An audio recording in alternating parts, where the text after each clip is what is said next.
4-0 NFL hot starts and the final hardball four after a 60-game sprint. Hello and welcome to Double AI, the podcast on analytics and sports. I'm Phil in Los Angeles, and the Double A are Ari in San Diego and, Ari in Chicago and Andrew in San Diego. Andrew, I do that. You take a week off and we do that to you. But anyway, welcome, guys. Good to see you again. Yeah. Well, after a week off, guys, we have 4 teams left in Big League Baseball, and some surprises in that a national audience is learning to focus on a couple of players that may not have been household games before the 60-game sprint.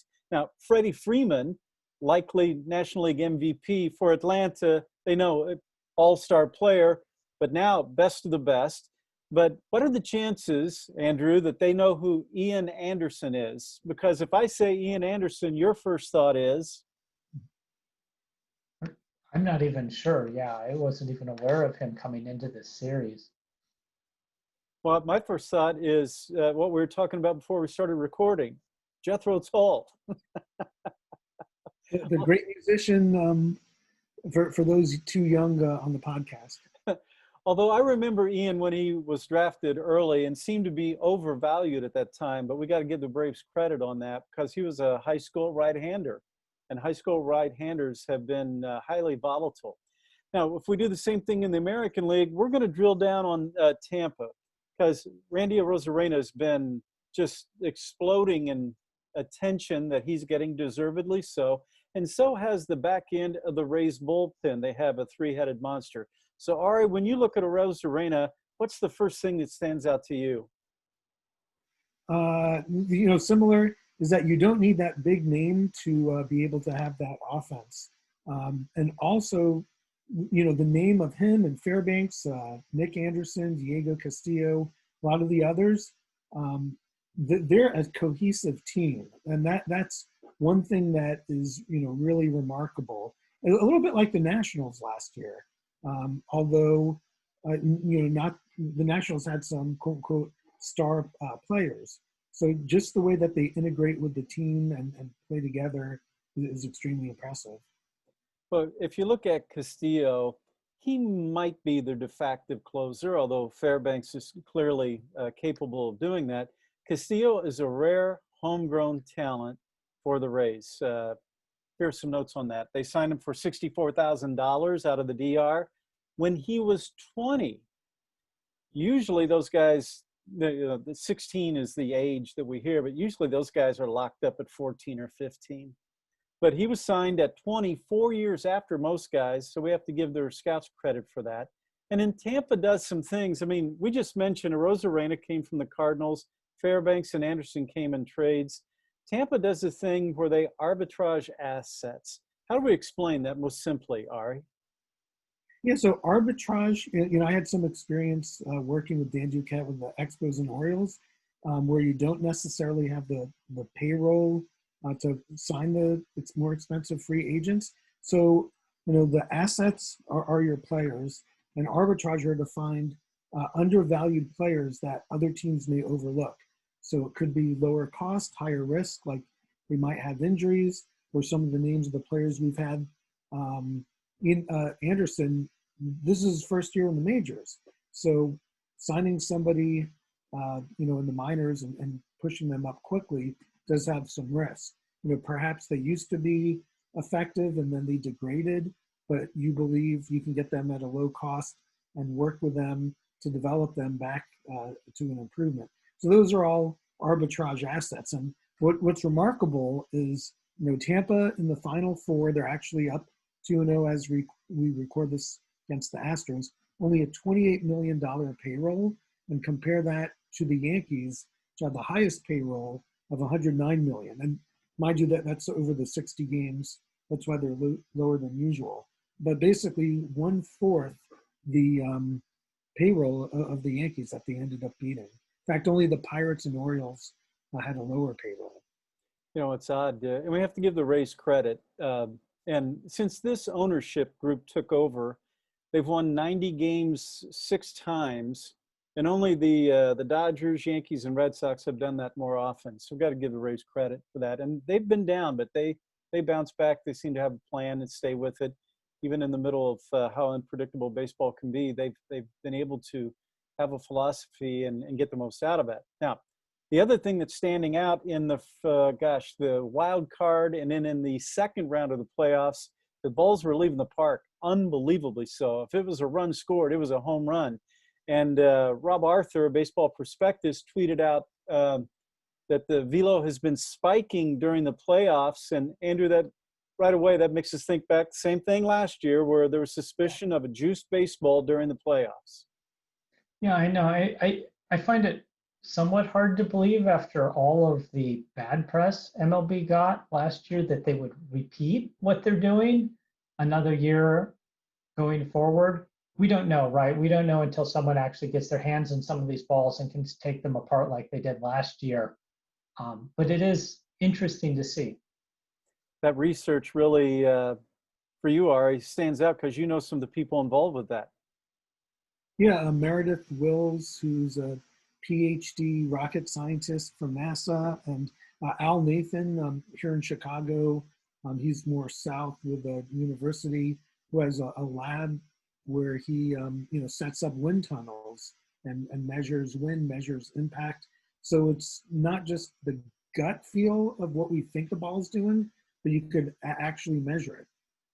So it's either physics has changed, it's too small a sample to conclude, the ball's changed, or it's maybe something with the bat of how if it's hollowed or more dense. Those are some things that can fix it. But yeah, some of the people involved, it's just as Andrew said, a matter of getting a hold of them and looking, are the seams packed tighter or higher? What does the core look like, and things like that.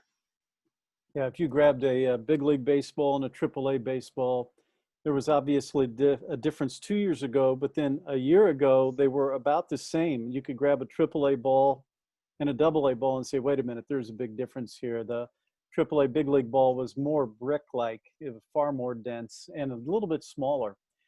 All right, before we do move on to football, Ari, we're going to look over your shoulder at Globe Life Field, home of the National League Championship with the Braves. The Braves didn't have any problem reaching the stands, although that's supposed to be an offense suppression field, and in the World Series we'll be there. So we'll see more and likely hear more about the long ball, strikeouts, and is the ball juiced before this thing is over.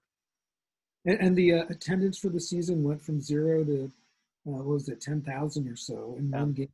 And they finally let fans in, which was, in one sense, good to see. Yeah, and Sports Illustrated had a big story about that, of being critical of Major League Baseball for doing that. NFL, 4-0 teams, and also planning ahead for playoffs and thinking maybe bubble, maybe not. Owners definitely want a bubble, and fans, the union right now, initially reacting with a thumbs down to that. And probably the reason why the Bills and Titans playing a rare Tuesday night game tonight, likely a forecast of the unpredictability of the virus and how this thing will play out the rest of the way. Both those teams are undefeated.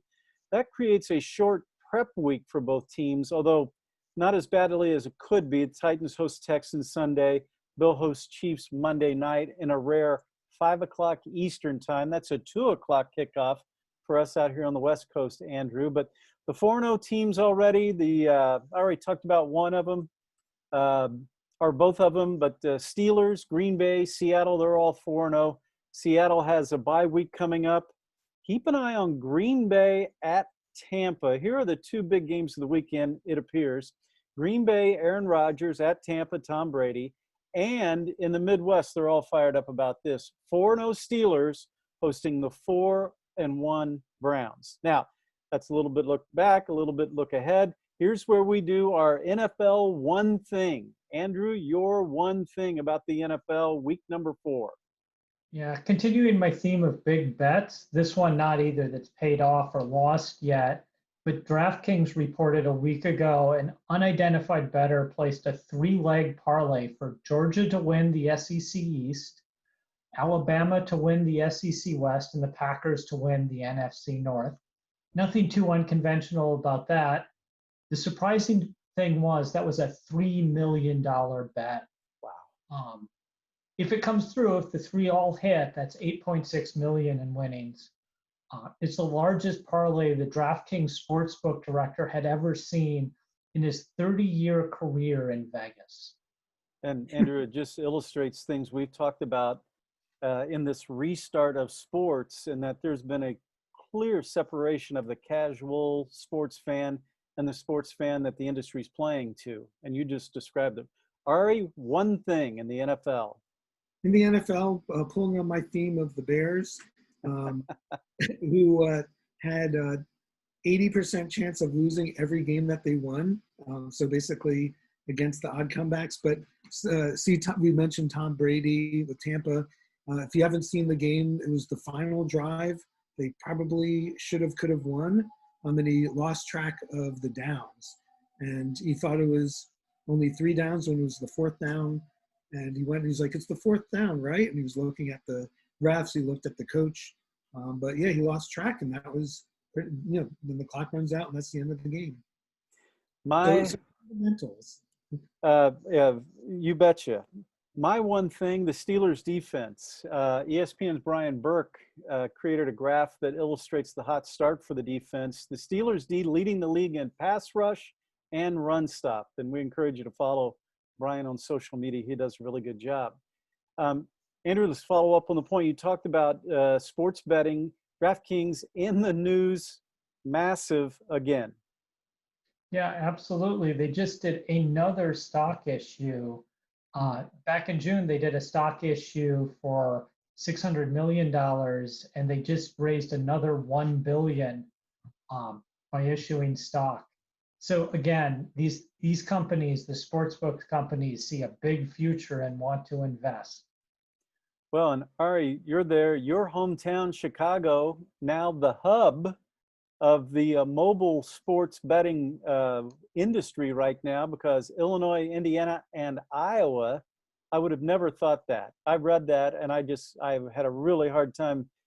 Illinois, Indiana, and Iowa right now are at the center of the mobile app betting industry right now. Both are, all 3 states coming off record months in August.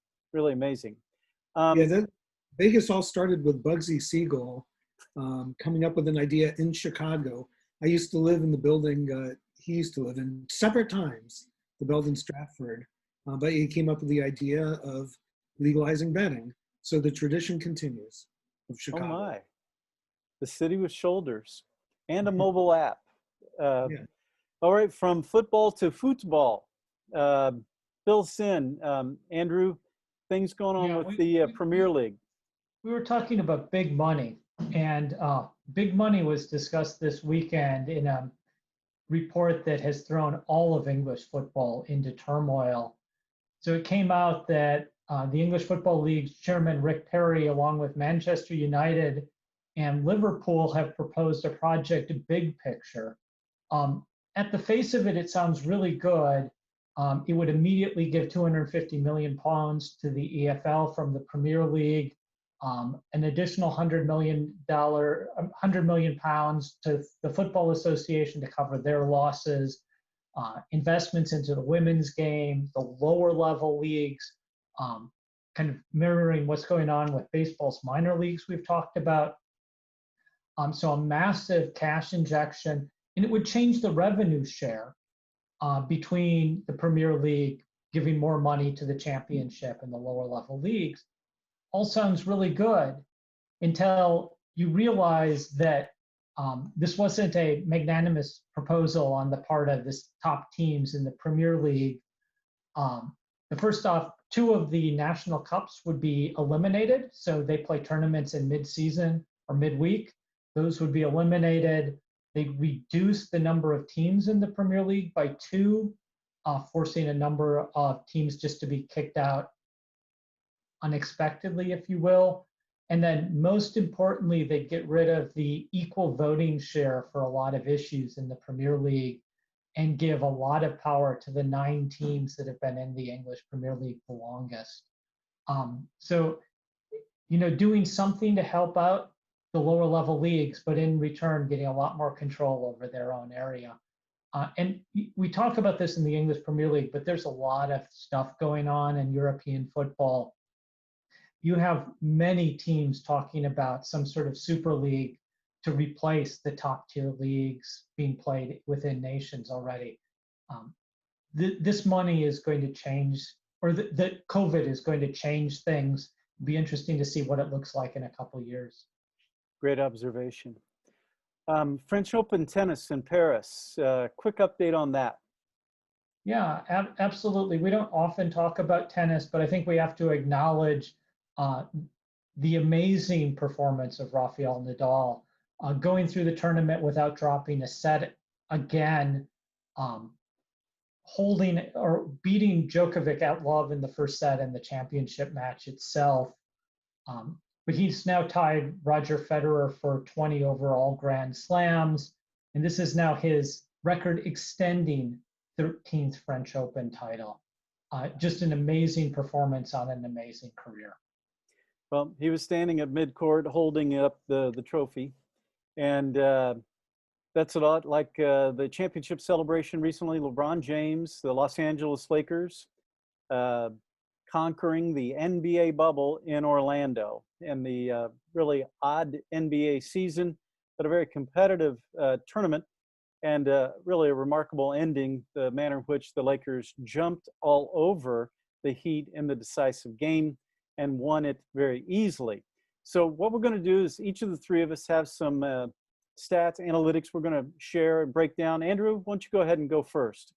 Yeah, talking about storied careers, moving from tennis to the NBA, James has joined elite company with his fourth finals MVP, joining only Jordan. He's now the fourth player to win an MVP after 35, joining Jordan again, but also Kareem Abdul-Jabbar and Wilt Chamberlain. And he set his own record as the first player ever to win that award with 3 different teams. So yeah, it's been an amazing career, and he's still going strong.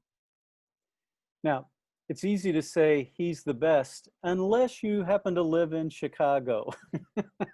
Ari, your turn. Well, there's a statue outside the United Center with a gentleman who I have the unbelievable honor to have introduced to Ernie Banks in my office at Wrigley Field, which I don't think could ever be topped in my lifetime. But another person who grew up in Chicago, went to Perspectives Charter High School, not too far, Anthony Davis. So, Andrew was talking about James and his, legendary status. In terms of the Lakers winning, true team effort, maybe a little help from Kobe up above, but Davis was, interestingly, just the third player that averaged 25 points and 10 rebounds on the team that won the championships in the finals, but as an individual player did not win the MVP for the finals. James getting it, it's it shows that they have a 1-2 punch that is really fun to watch. And by the way, Kareem Abdul-Jabbar and the late John Havlicek are the other two that won that. But it's a whole nother topic of MVP and Defensive Player of the Year and Most Improved of the Year. Do they truly award it to the right people, or do they like to spread it around so nobody gets two? But yeah, I thought that was an interesting point on Davis. Yeah, we like to the way that LeBron helped Anthony Davis get better, and the way that Davis complimented LeBron on that after the championship celebration. Pretty good indication that they're going to be there for a couple of years. LeBron and AD, the first pair of teammates to finish 1 and 2 in postseason scoring, total points postseason scoring in the NBA Finals and championship. The first to do that, finish 1 and 2 since Shaq and Kobe back in 2002. So really remarkable, and we give them a lot of credit. Now, guys, who's better? And I'll do the tiebreaker. Andrew, go first. Who's better, LeBron or Michael Jordan? I don't even know how you compare. I'm really sorry. They're both such otherworldly players. And I find it so hard to do the comparison because if we're going to talk about those two, don't we have to then bring in the Big O and Julius and all of those? No, Right. not at all. Ari, are you going to say Michael Jordan? Well, it's a tough one. I would say, they're both so, incredible in their own worlds that it's hard to compare. But looking back, I would say Michael Jordan in the era that he played was kind of like the sports super world star, that wasn't soccer. So he was a global phenomenon um, for the time he played. So you can't fault LeBron for that. So I think, LeBron kind of stepped into Michael's shoes, but you can't really help that. So for like the awesome changing, the face of sports, I would go with Jordan. On the court, they're both like equally amazing. I'm going to agree that LeBron did step into the tenacious shoes that Michael wore. But LeBron, guys, I've been going to basketball games since I was 5 years old. LeBron's by far the best player I've ever seen, the best basketball athlete. I'd take nothing away from Jordan or anybody else you could talk about. LeBron is amazing. He is. Well, that'll do it for this week. Andrew, glad to have you back. It's good to see you again. And by the time we talk again in a week, it'll be time to talk about the World Series and to see if we have still 4 or 5 undefeated teams left in the National Football League. So that'll do it for us. We'll catch you next week. This is AI, the podcast on analytics. Take care. We'll see you again.